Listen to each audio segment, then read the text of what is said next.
आज तो सोचा भी नहीं था कि भाई 3 महीने बाद फिर मुझे सोप्पू मिलेगी, तो आप बताता हूँ कैसे। तो हेलो दोस्तों, सुबह उठकर तुम्हारा भाई आया दुकान पर। दुकान पे से सीधा तैयार हो के मुझे जाना था शादी में। तुम्हारा भाई रेडी होके निकला शादी में, और क्योंकि शादी नवाबगढ़ थी इसलिए मुझे जाना था शादी में। फिर मैं पहुंच चुका था नवाबगढ़, और फिर नवाबगढ़ के अंदर जाते जाते फिर मैं पहुंच चुका था दिलशाद भाई कोठी पे। फिर उसके बाद मुझे दिख गया था लगा हुआ टेंट में ना, यहीं हो रही भाई शादी, घुस जाओ यहीं से। फिर मैं घुस गया, देखा गया भाई यहीं हो रही शादी। फिर उसके बाद मैंने खाया खाना। खाने में था भाई दाल चावल, क्योंकि नवाबगढ़ में दाल चावल ही देते हैं भाई, किसी किसी की शादी हो रही।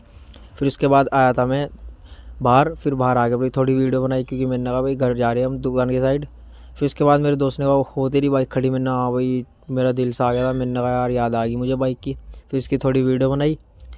फिर उसके बाद मैं निकल चुका था अपनी दुकान की साइड, और दुकान पे जाते जाते मैं लेट हो गया था। फिर उसके बाद पहुंचा मैं दुकान पर, क्योंकि उस्ताद भी नहीं आए थे अभी दुकान पर। फिर उसके बाद आया था मैं रात को घर। जुनैद ने कहा बाज़ार चलते हैं और कुछ खा के आते हैं, भूख लग रही है। मैंने ना चलो भाई। फिर उसके बाद हम बाज़ार में आए थे। फिर उसके बाद हमने ये चीज़ खाई, नाम तो पता नहीं, इस कमेंट में बता देना किस किस ने खाई है। फिर उसके बाद हमें लग गई थी मिर्चें। इसने कहा भाई जलेबी खाते हैं। मैंने कहा ठीक है भाई।